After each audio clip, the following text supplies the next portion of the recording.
Alright, so I'm gonna go ahead and get started, but we'll see as more people filter in here.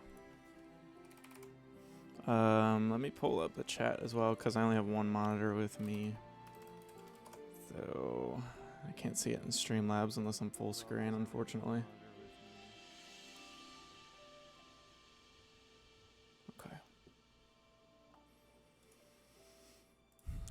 So in this demo, I'm just going to go over serialization, website responsiveness, and I'll talk a little bit about differences between hashing and encryption and that sort of thing, because people tend to get those terms confused and are not quite sure what they do. And then and then also encoding. So that's also a different thing, and that goes hand in hand with serialization.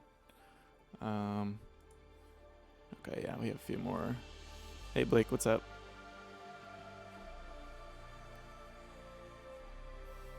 Let me go ahead and sign out real quick. So I'm going to go ahead and start with responsiveness. What responsiveness is talking about is essentially making your site respond to the page width or to different elements changing in your site. So we can see I've created a component here. Actually, let me set my text size just in case. Color schema.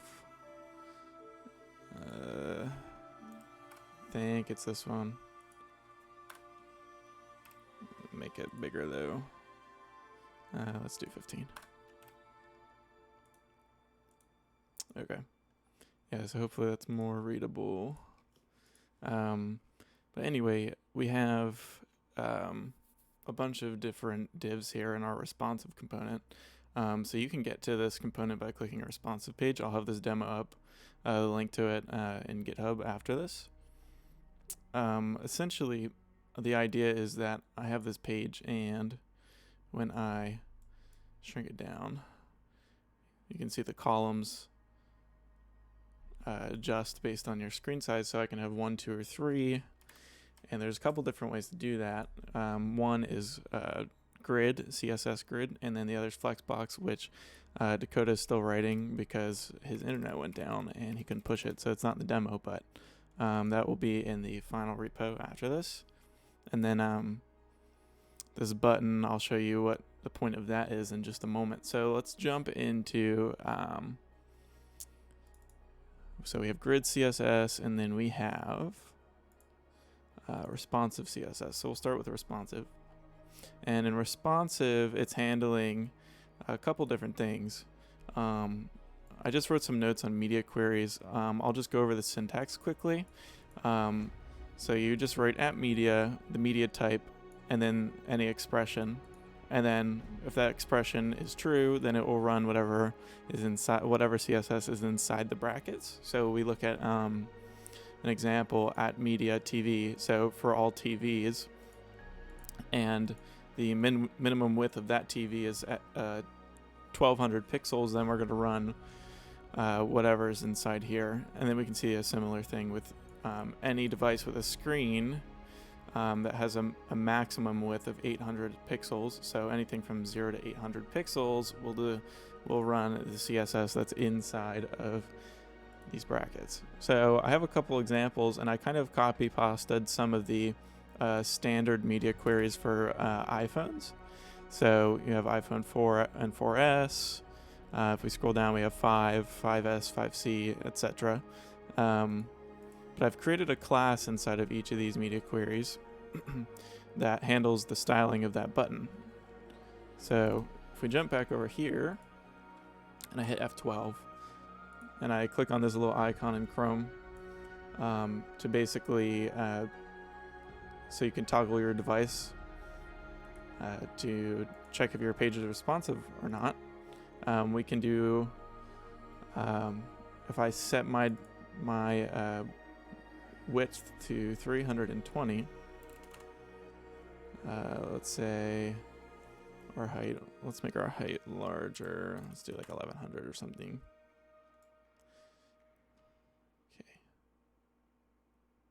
So the important thing is to have your width be 320. So we can see as I'm at 290, my button's at the top. But as I approach 320 pixels and hit it, my button jumps down to the bottom, which is exactly what this query is doing here. So we have a minimum device width. So we get to that threshold, and then this code gets triggered. So back in our responsive JS, we have a div with the my button class on it. Has some extra stuff for coloring, but that's irrelevant. We have the my button class, that's what's controlling that essentially, and it's adjusting based on the media query if it's meeting one of the criteria. Hello. And then, so if I go ahead and rotate this, we'll notice that my button, I believe, so in landscape mode, I have a position absolute, so that's meaning I can move it anywhere I want on the screen. I set it bottom 0, left 0, so it's going to move it to the left. It's going to be inside of its own little div, so it gets shoved to the left here, and its width is 25% of the div, which is essentially 25% of the screen, but since we have some margins, it's not going to be quite that. But I should also talk about the differences between padding and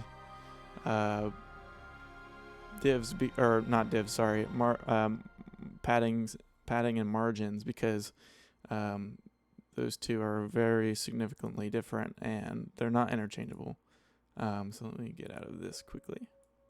And if I go ahead and hover over one of these boxes, for example, we can see I have this green outline around here. That's the padding.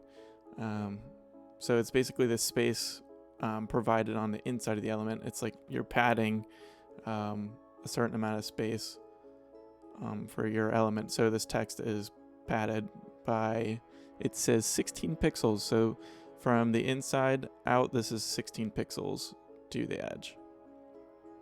And then margin is this stuff in between this div. So div.card, we can see it's going to be the space in between the two. So they're all separated by some amount. I think it's 1 rem, which is a unit based on your text size. But if we go ahead and continue, actually, let me jump back in device toolbar. And then we can see if I go to iPhone X. So I have some queries written for that. Or multiple queries, but I'm only handling it one. I have my button class when it's an iPhone X, and let's see if, yeah, that's fine. So it covers, its width is 100% of the div, and then the margin is 3 view heights. So depending on how large your screen is, it's going to be 3 view heights. It's just another unit. And then auto, which is shorthand for this, which is going to give us a margin. So again, the margin here is going to be this space on the top, so that's margin top. So that's 3 view heights is that little space between the button and this green nav bar. And then everything on the sides is automatically calculated. Essentially, it's going to calculate the free space left in the div.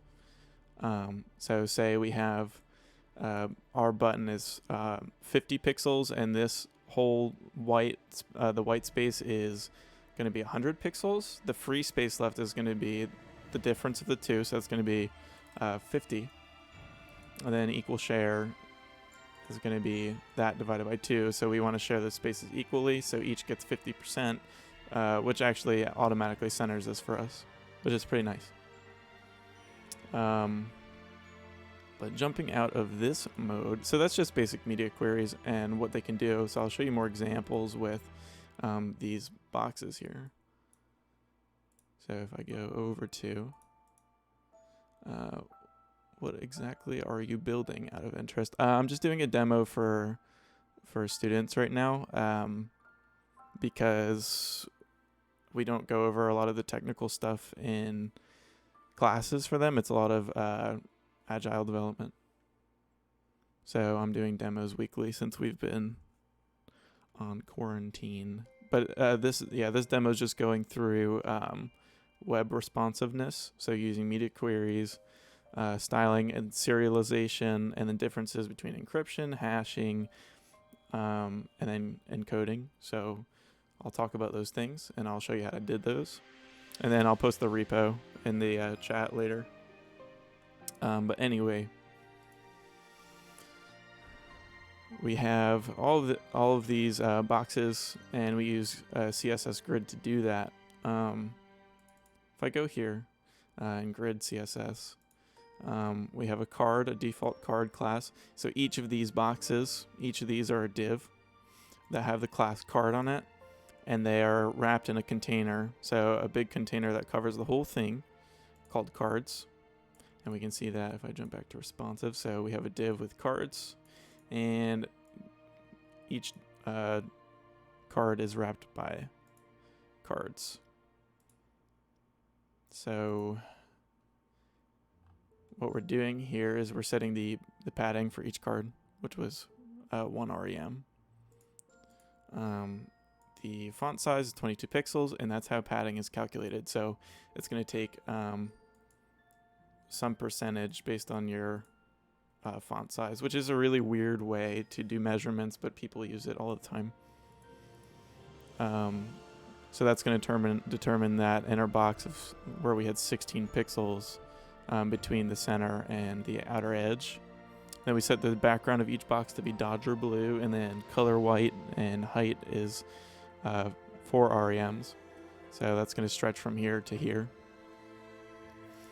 And then this div is just going to have a max width of 1200.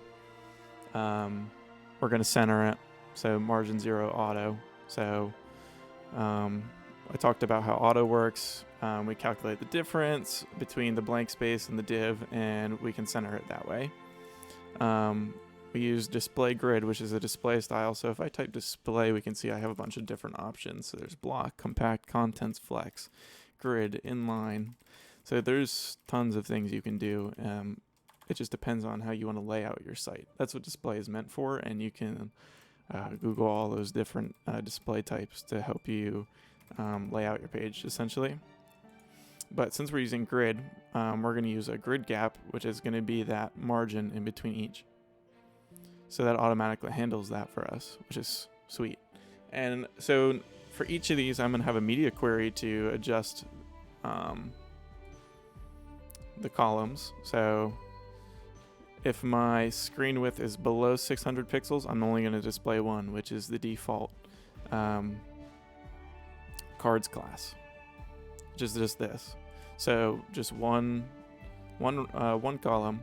But if I hit 600 pixels, you can see I adjust here. And the way we do that is we use grid template columns, and we use repeat the number of columns, and then 1FR, which isn't very important. Just know that you're always going to use that. And if we Google what is FR in CSS, it's short for fraction. Defines the FR unit as unit which represents a fraction of the available space in the grid container. So hopefully that makes sense. Let's see here, pop this back open. And then going through this, we also have, once we hit 900 pixels, we just did 3 columns. So that's how we're at 3 columns here. But there's a way to automate this, which is really nice. So I can comment these out. And then I have a class written down here at the bottom, which will do the same exact thing. So you notice how it's still the same. So I have hot reloading because we're in a React app. But notice how we still have the same behavior, but I've written in one line, which is awesome. So you just use repeat, autofit, and then min-max. And I describe min-max here. So min-max, that function defines a size range greater than or equal to the minimum specified and less than or equal to the max. So we're going to repeat this as many times as we can. So basically, how many times can 300 go into my my viewport evenly, and that's how many columns I'm going to get. So see, we get 3. So that's the idea behind that. So now we can talk a little bit about Tailwind CSS, which is what I'm using for styling mainly. So if I jump back to login, I've created this button here, but I won't go over the styling on that. I'll talk about when you sign in, which my stupid button looks really ugly, but we're not going to worry about that. So I've gone ahead and created a card with Tailwind CSS really easily. So let's go back. And I've also made this box and a button. So in the last demo, I went over setting up Tailwind, which was pretty simple. So if you want to learn how to set Tailwind CSS up with your app, then just go ahead and review the last demo that I did. So let's go over to the account here. We'll take a look at the code. So there are a lot of classes to handle things like hovering over the card. It grows the card. It changes the text color to black. And we also adjust the background color. So the way we do that is, well, first of all, we're going to set the max width to small. So for small screen sizes, we round it. So, hang on now. Let's jump back. Accidentally alt arrowed over to the other tab. We have rounded, which is going to round these corners of the card. Overflow hidden. So if we have any elements that stretch off the div, those will be cut off essentially. So I wonder if I remove that, what we got. And it doesn't look like anything overflows, but just in case. And then we have the shadow. So by default, there's a shadow on this card. So we do shadow large. But if I change it to something like small, we can barely see it. It's just barely visible at the bottom here. And then I have a transition class. So these are all CSS classes defined by Tailwind for me. So I can just type these out and in combination to get really cool effects, which is really convenient. So we have the duration is 500. So that's going to be 500 milliseconds. So essentially what this transition and duration is doing is allowing me to transition this div and all of its elements to a different state in a matter of 500 milliseconds. So if I have a hover event or a focus event where I'm clicking on something, it'll transition to that state. So if I hover, I get a background of teal with a opacity of 300. But that'll happen smoothly with ease in out, duration 500, and transition over the 500 milliseconds. So that's really nice that you can do things like that just by typing out a couple classes. I wouldn't recommend inlining all of them like I did. I would type them out somewhere else and like have it saved in a string or in a JSON file with all your styles that use Tailwind. So by default, my text is white, but when I hover, I should get, where is my hover? Yeah, hover text gray, 900. So almost black, but not quite. So we can see how that works. So you can make nifty things like that. We have my image, which is here. I think it's surrounded by a div that cuts off the overflow. Oh wait, no, it's not. Nope, that's the outer div of this whole card. This is just my image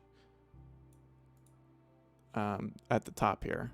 That's what's being cut off. So that's like the splash image. Our second image is centered by using flex. So flex is just a way, again, to align your elements. It's one of those display features in CSS. So like, for example, if I did like display flex in CSS, that's essentially what this flex class is doing. Actually, I think we can jump to it. Yeah, see, just display flex here. That's all their class is doing, but it makes it really easy to just inline those classes. And then we justify center. So if I jump to that, justify content center. And that's a flex specific feature. So you have to have display flex enabled in order to use justify center and center your elements in your div.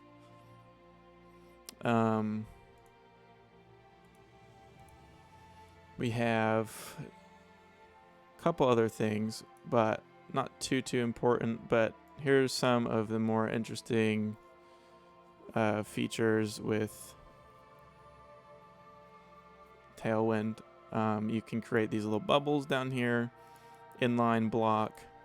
That's also another display style. So we have this display inline block. Right. Background is gray, rounded full, so we get those pill-looking shapes. Then we can set the padding on the X direction, so on either side of the element, and padding Y. So if I change this, you can see how that made that button a lot larger and in terms of the Y direction. So you just gotta tinker with it to see what looks good. We have text small, font semi-bold. There's all kinds of different classes you can use. And this is margin right. So MR, ML, ML is margin left, MT is margin top, MB is bottom.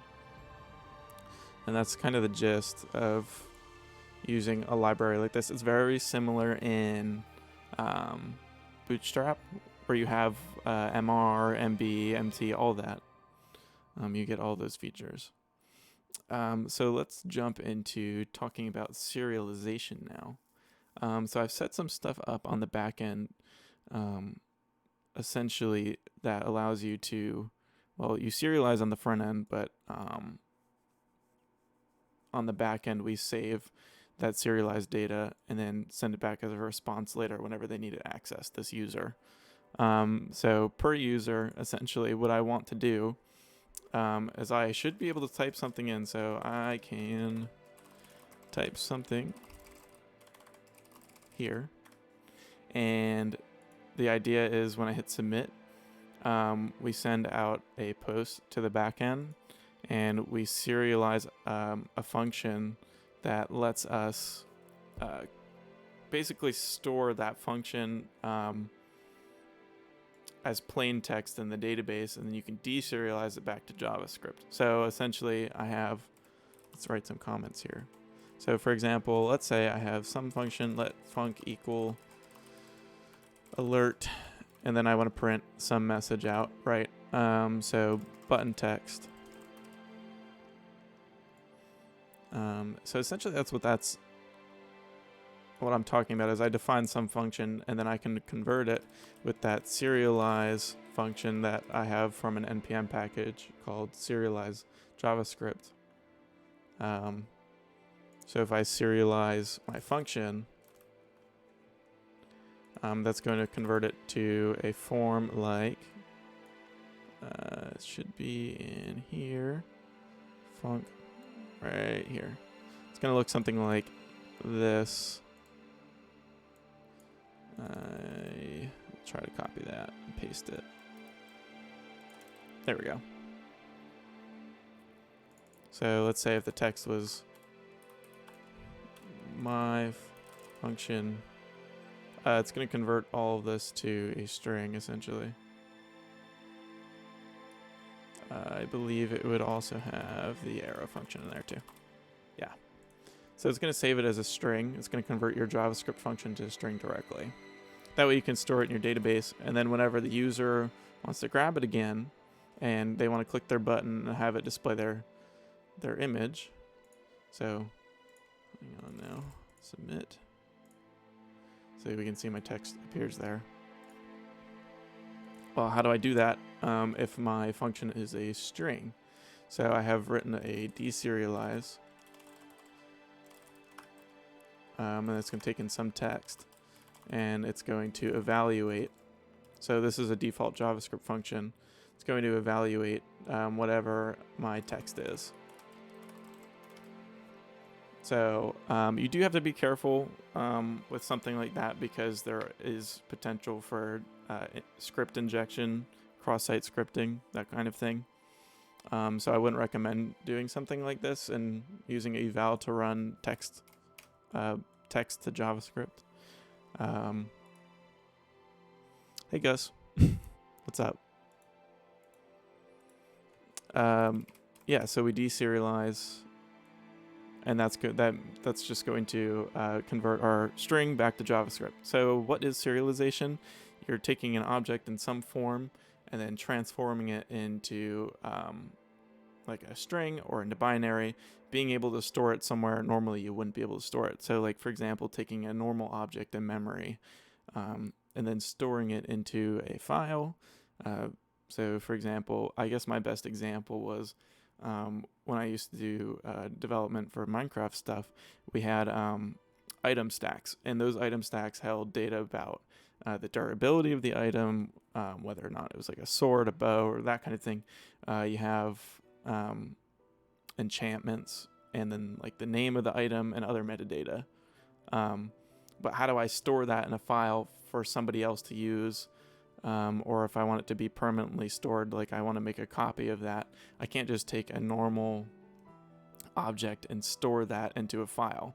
I have to find some way to store information about it. So you can use serialization by taking all those attributes and writing them into a JSON object and storing it in a JSON file, for example. So I can store all those attributes about the item, so the name of it, enchantments, and etc. You can store all of that in JSON, and later in the game, when you want to get that item back, you can deserialize, so convert back from JSON to an object. You're basically just going to construct a new object based on the criteria in the JSON object, so you get the exact carbon copy back. It's really good for storage purposes.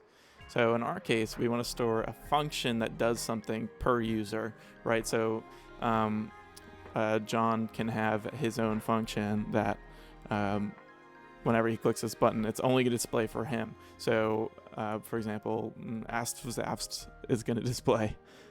So that's the idea behind that.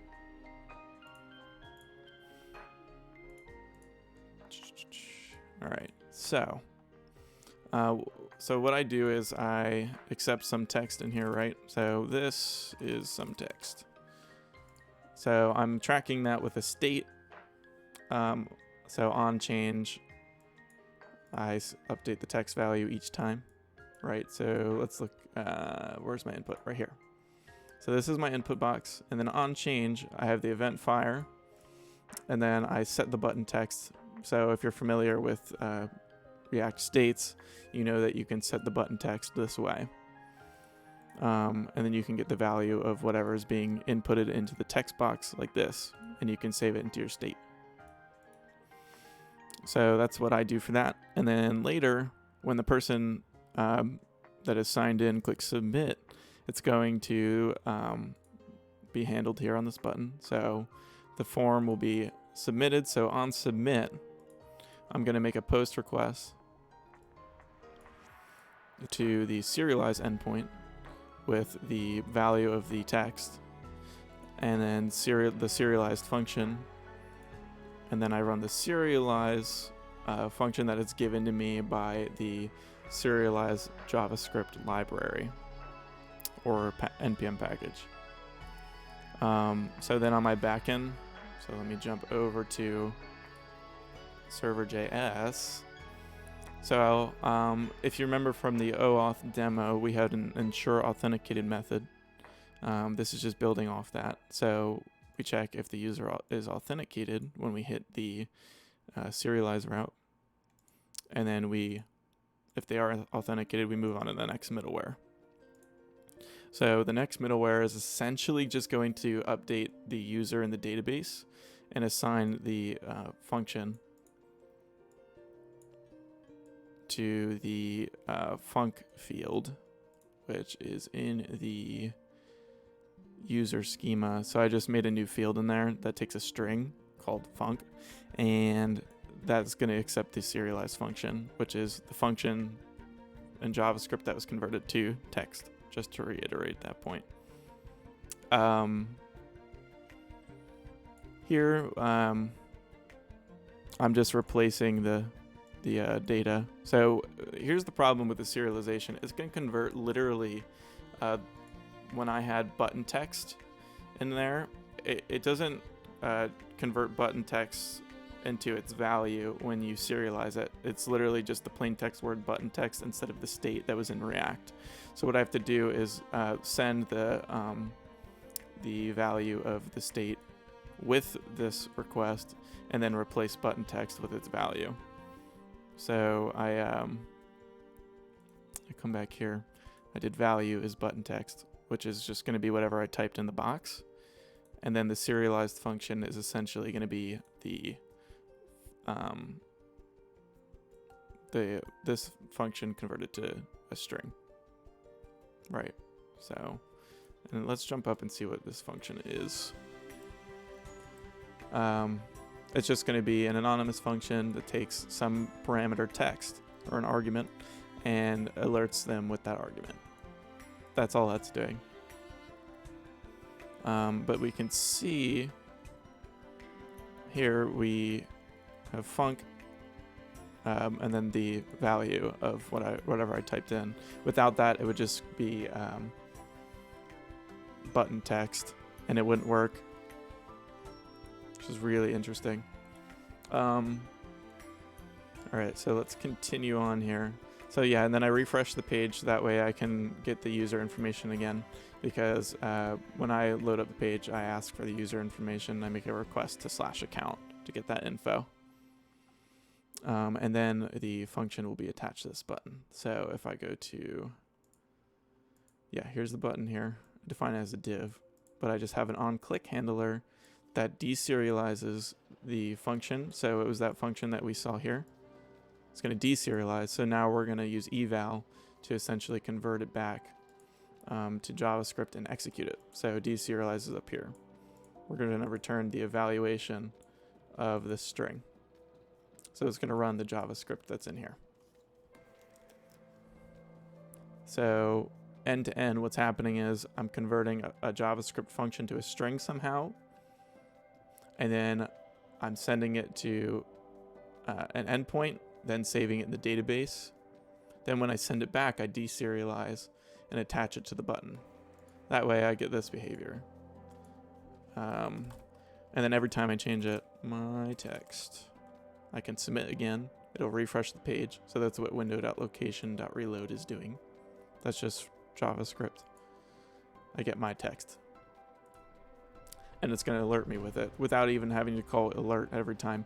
You can see how you can do this in an easier fashion with just by saving the text and calling alert. But I wanted to make a point that you can serialize functions that might have complex behavior that only tie to a specific user or to a specific object or something like that.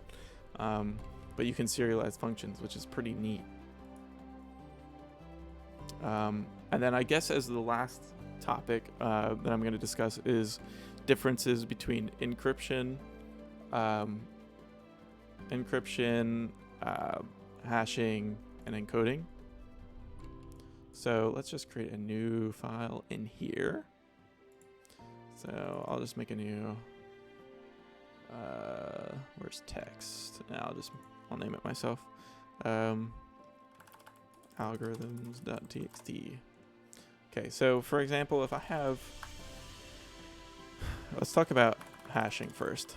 So this one is the most frequently confused. People say encryption instead of hashing, encoding. So we have some string, say a password for a user. So we have a password. It's defined as my password, right? So we want to store that in the database for some user, but we don't want them to be able to access that plain text information. For example, if someone broke into the database and they have your password, your plain text password, they can simply just enter it into the form where you log in, and you're pretty much toast. But if they only have the password hash, essentially it's going to be very hard for them to crack and get your password, because when I hash something, so if I did hash password, then I'm going to get some crazy freaking thing like this, and it's going to have symbols in it and whatever else, and it's going to look like that. And the idea behind a hash is that a hash cannot be reversed. So every time that you sign in with your account, for example, I'm logging in, right? I need to enter my username, which is going to be dad, and then password is going to be my password, right? So then I search by some user to see if they exist, and then I check if the passwords match. But if I compare password to the hashed password that's stored in the database, of course it's not going to be the same. It's going to be trying to compare my password to this guy up here. So we're going to check if they're equal. Of course they're not. So what do I need to do? Well, the algorithm hash needs to be called on password that I send to my endpoint, and then I can check against hashed password that's stored in the database already. And if those two are equal, so the hash of password is equal to hashed password, then we can authenticate the user and redirect them to whatever page we want, right? So that's the idea behind a hash. A hash is irreversible. It's not technically irreversible, but it's almost impossible unless you have insane amounts of hardware and machines to do it, and it will take ages even then. So the idea behind encryption, so let's do encryption, is that I have some say I just have a string. So let's just say string this thing, and that's going to be the value. And every time I want to send it somewhere, pretend this is some sort of secure data. This thing is very important. Every time I send it somewhere, I want to be able to encrypt it and then decrypt it on the other end. So that way, whoever's in the middle can't read it. They would have to have my secret key to decrypt it and read whatever info is contained within this string. So when I encrypt something, so let's encrypt the string that I've defined, I get something like this is a crazy string. And then when I decrypt, I get something like this is a thing, or this thing. I get the default value back. Normally this is just going to be a string of characters like this. It's similar in the way that it converts to a random string of text. And then, but the way we decrypt on the other end is by having a secret. So this is my secret, and then both you're going to encrypt, but to be able to decrypt, you need to have the secret. So you encrypt with the secret and then decrypt, and you can check whether or not they're the same. So if someone tries to decrypt without the secret, they'll get some sort of different value back, or they won't have the same string as you, so they won't be able to get that information back. So it's not irreversible. It's meant to be reversible, and essentially it's a password protected data in a way. And then for encoding, we're going to talk about converting a string to like base 64. So we have some string that's this thing again, Then if I encode it, encode the string, it's going to be converted to some base. Well, let's do encode base 64. That's just an algorithm to encode things. So for example, let's pull up a base 64 encoder. Encode and decode. So this thing, encode. And that's the result of that. Right, so I converted to base 64. But if I go ahead and try to decode this, right, so where is the decoder? Where is decode?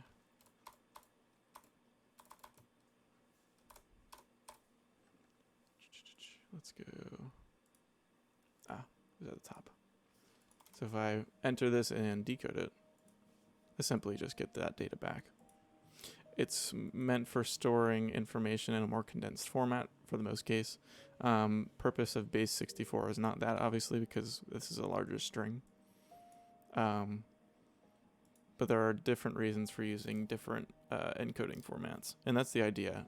So this one has no security. This one has a little more security, so we're password protected information.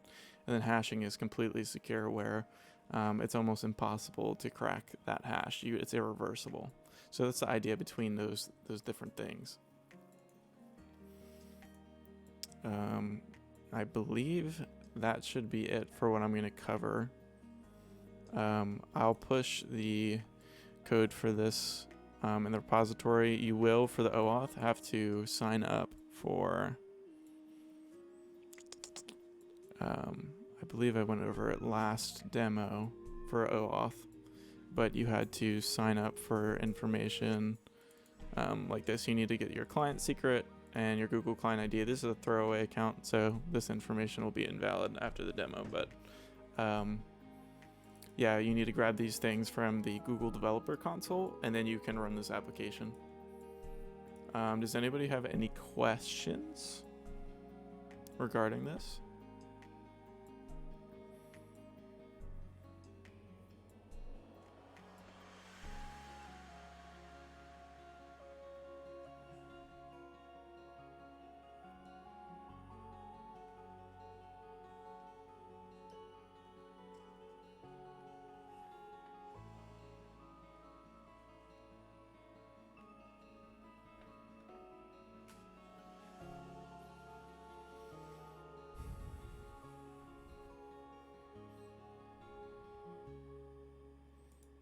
All right, I don't think anybody is asking questions about this, but I'll post it. Let me go ahead and push it now while I am ahead, and hope that Dakota hasn't pushed any changes. Updated with serialization. And this is going to be on the I think I named it Serialization Responsiveness Demo. Yeah. So let's jump over here. Grab this guy. So I'll send it in the chat here. And then I'm going to go over to Slack and I will send it there as well. All right, so at channel. Also, it looks like I lost the camera somewhere along the way.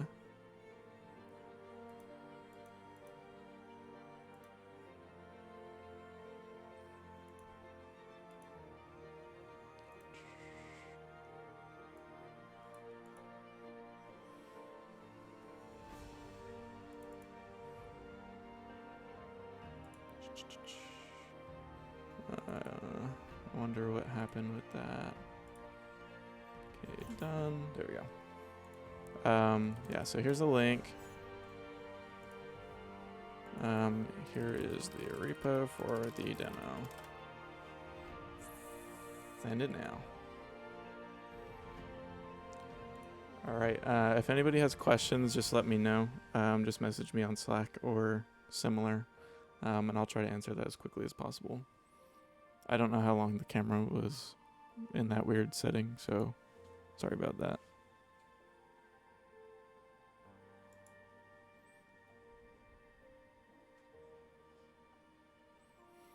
All right.